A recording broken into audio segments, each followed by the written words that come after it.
Ijoo kootta waa isinitti madha jechuudha. Wanta lama ergan biyya rawaa dhufee fi ergan hojii yuutuubii kana jalqabee wanta na biraa hafuu dide yeroo hundumaa jechaadha na eeggatu tokkoon isinitti himaa jechaadha. Waan ajaa'ibaati. Anuma qofaa tokkos immoo namni biraas akkasii laata kan jedhu gaaffii natti ta'a yeroo takka takka immoo carraa madha kuni. Innis maaliyoo isinitti fakkaate jechaadha. Amma jechaadha. Halkan isaa ta'u, guyyaa isaa ta'u. Yeroo kamiyyuu haa ta'u. Gaafan ani hojii dhuunfaa koo hojjetachuudhaaf karoora ittiin baafanne hojiin mana kanaas qallaalataa madaaminis meeqana waamtu hundumtuu ta'ee taa'achaa. Garuu gaafan ani viidiyoo daayiloodii godhadhee qophaa'u. Gaafan ani tambinaala barreeffadhee qophaa'u. Gaafan ani viidiyoo waraabbadhee qophaa'u jechaadha. Hojiin iddoon jirree gadi yaa'a. Waamichi inni sila saayilentii ta'ee qulfeessaan banama jechaa. Ela keessumaa yeroo viidiyoo daayiloodii godhachuudhaaf qophaa'u yookaan waayifaan isaa hin zoora hin hojjetu. Ani maalidha waansa? Dhugumame. Gaafa sagantaa fakkiif akka amantaa keessanitti sagantaas qabaachuu maltu jechuudha. Karaa telegiraamii haa ta'u, karaa waatsaappii haa ta'u. Mee darabee keessanitti akka kiristaanaatti jechuudha waldaa onlaayinii qabna. Guyyaa sagantaa nuu laatamu jira. Sagantaa sanarratti qophaa'a gaafa hin jedhu bakka amma hojii kana xumuree sagantaa koo waraabbadha waan akkasii godhadheen qophaa'u. Karoora irratti karoora, waamicha irratti waamicha, keessummaa irratti keessummaa argama jecha. Gaafa sagantaan hin jirree inni kan manaa gadi ba'ee deema. Inni kan callisee taa bakka hundi sa'aatii madha. Gaafa viidiyoo daayiloodii godhadhee ajandaa barbaadachuudhaaf qophaa'u kanuma. Gaafan ani bakka har'a ajandaan hojjetadhu dhiisoo hundumtuu fataadha. Mee maaliidhaan akkasii kun isin mudataayi. Akkasuma immoo hojii kana xumureen maatii koo dubbisa. Hojii kana xumureen akkas godhadha.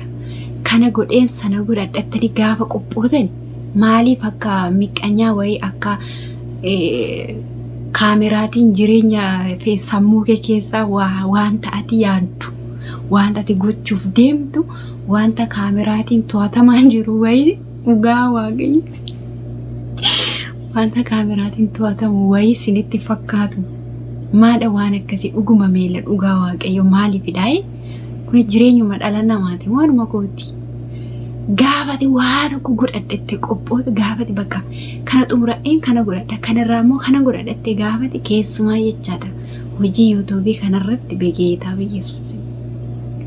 Bakka waan ati yaadde sii ta'uu gaafa didu saayitiin na jalaa darba jettaa. Otootiin viidiyoo waraabbatiin immoo kan gadi bahanii jiranillee otoo warri manaa si qaccaqaccaqan inni bakkee sii ufachaa. Warra sangadi baankana dafee viidiyoo qopheeffate dafee ajandaa qopheeffatte gaafati qophootu bakka goondaa walirraan cinneechaa wal harkisaa. Kuni maaliifidha dhugamu kun inni baay'ee tokko na ajaa'iba. Waayifaa mataan isaallee gaafati ajandaa godhateetti qophootu liivii kaleessa moo hin gaddanii sadii moo afur seeneen bahe sagaleen xitii mana jalaan jechuudha kun mudannoodha tokko jedha. Otoo dhani gadi taa'ee tiktookii koo akkasuma haadhaa feesbuukii koo akkasuma haadhaan oolee bula ta'ee waayifichi sin hojjeta. Gaafati imma koo jettee irratti qophootu hundi isaayyuu iddoon jirree samiirra gadarcaa itti hamma yaaddutti jechaadha. Maalidha kuni?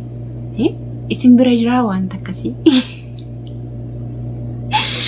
Ana amma bakka ammachaa. Ittiin akka ayeera maaliif jennaan bakka haa ta'u. Yoo na danda'ame nan hojjaa yoo hin danda'amne nan dhiisaa namatti sammuu koo amansiiseera jechaadha. Malee gaafati kaameeraa qopheeffatteera wanta ariitiidhe keessumaa ammachaa ajandaa haaraa tokko argite yookaan immoo wanta kanarratti hojjetachuun qabattee yeroo akkasii viidiyoo qopheeffachuun qabattee gaafati qophootu akka wanni wayii xirraatii si gashallaxu jechaadha. Garuu ittuma dhiisuudha maagoo mee isin akkami wanta akkasii isin bira jiraa mee naa qoodaa dhugaa dubbachuu. Gaafa akkasitti taa'ee yaadu jecha gaafa akkasitti taa'ee yaadu takka kun hojii seexanaati moo hojii namaatiin jedha dhugaa dubbachuuf. Maaliif jennaan karaa tokko hojii dhala kuni amma hojii dhala sinii galimti hojii madaamotaa hojjechuun hojii keenyadha. Sinii galimti hankoote hojii koote sirriitti hojjechuun qaba. Garuu gaafati hojii dabalataa hojjeta dhattee karoorfattu maaf akkati yaaddu sana siif hin ta'u? Maaliifidha? Dhugaan nan dhibanaan takka. Garuu kanuma keessaa immoo obsuma godhannee hojjetanneerra as keenyeerra ollaan bultee beekaa akkatti bula abbaa beekaa jedhama. Gaduma teenyee viidiyoo walii ilaaluu komentii walii barreessuutti iyyuu baay'ee biiziidha jechuudha. Garuu gaafa akkas humna ariitiidhaan yaada ariitiidhaan viidiyoo hojjetannee gallakkifannu namoota baay'eetti ila amma sirraatii kunoo liiviirra warra jiruttiin barreessaa jechaadha. Asubaan maaliif jennaani namoota baay'eetti jireenyi ati gaafa miidiyaa hojjettu waan ati hojii hin qabne itti fakkaatu jira. Amma ugaasa qubna garaa uffata jijjiirrattee afuura kee gadi qabattee yeroo baay'ee amma sagaleen kee maaf oliin ka'unaan jiran liiviirratti jechaadha. Kuni maaliifidha? Asii na biraa naannoon ijoolleen rafa kilaasii ijoolleetti dhiyyoodha. Bakka akka nama fooxaa wayii keessatti ukkaamamee taa'ee sagalee gadi qabee hojjedha jechuudha.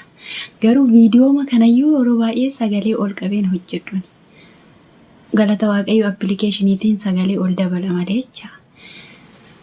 Isa kana namoonni gaafati bakka uffata kee jijjiirrattee mataa rifeensa kan ofirraa filattee gaafa akkasitti miidiyaa hojjettu bakka jireenya akkamii keessa jiraatti jireenya fataa keessa jiraatti jedhanii nama yaadu namoonni baay'ee.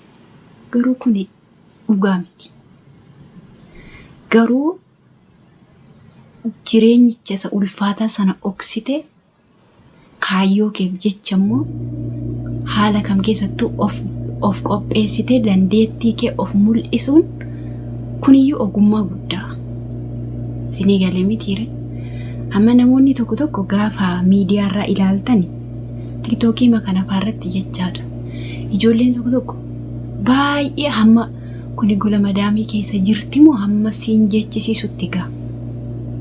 Sinii galee mitiire. Amma fakkeenyaaf saayitii 2 yookaan 3tti amma madaamuun yeroo gadi baanis yeroo hojii akkanis tokko mootuma madaamii mana jirtu kan sagalee baasanii bilbila haasa'anii isaaniif eeyyamuu jira. Namoonni tokko mootuma madaamii mana keessa jirtu maatii ishillee sagalee ol baastee dubbifachuu hin dandeenyetu jiru jechuudha. Garuu gaafa miidiyaa irratti immoo jecha waa hojjetatanii oksaamaan jechaadha. Wanta nama kufalchiisu wanta ajaa'ibaa tokko gaafa hojjetamu uffanni waan baay'ee nama deessaa jechuudha dhugaa dubbachuuf. Jireenya dhala namaa akka kaameraa kana fuulduraa miti baay'een dhala namaa jechaadha. Sinii galee mitiire. Miidiyaa jennee waan baay'ee of oksina. Miidiyaadha wanta ta'eef. Garuu namoonni immoo akkasumatti taa'anii jireenya namaa ilaalanii namatti murteessan jiru jechaadha. Kuni hojii maal qabdi anyuma jedhaniitti jiru. Gaafa immoo viidiyoo ati haala rakkisaa keessa teessee poostii godhattee gaafa si ilaalamu komentii namoota gaafa argitu dhugaa abdii horatta. Hojii kee sanatti hin gaabbitu jechaadha. Inni kuni haamilee akkati viidiyoo biraallee haala rakkisaa keessa teessee hojjettu si godha jechaadha. Sinii galee mitiire malee hojii hin qabaanneef madaamii biyyuma arabaa teessee sa'aatii 24 namni hojii malee teessu jirte yaaduun yoo mana ijaazaa hojiirra ala ba'anii taa'anirra kanafe. Akka hojii mana saatitti hojii wal caala sirriidha. Ganama kutaa ciisichaatti ba'ame utuu boqonnaan fudhatiin kutaa ciisichaatti kan deebi'an baay'ee isaaniitu jiru.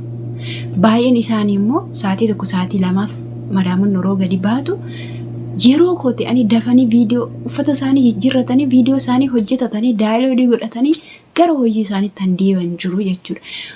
haalli jiruuf jireenya haaluma ati itti fayyadamtudha malee viidiyoon nama tokko osoo isheen wanta dinqii ajaa'ibsiisaa tokko hojjettee kolfitee har'a gadi lakkifattee immoo namoonni hojii sana arganii gaafa gammadanii gaafa ajaa'ibsiifatan ara kun hojiin qabdu akkas ta'a ooltii nama jedhina. Haalli itti viidiyoon sun waraabamuu fi haalli itti namni sun keessa jiru garaagara jechuudha. Kanaafi walumaa galatti haalli jireenyaa wal namaaf hin qixxaatu. Miidiyaan unuufis isiniifis akka nama dirree tokkotti ba'ee wal argatee waliin hojii isaatti bobba'u tokkooti waanta ta'eef namni hundumtuu rakkina isaa dhoksatee miidiyaa isaa irratti caffaruu barbaada jechuudha.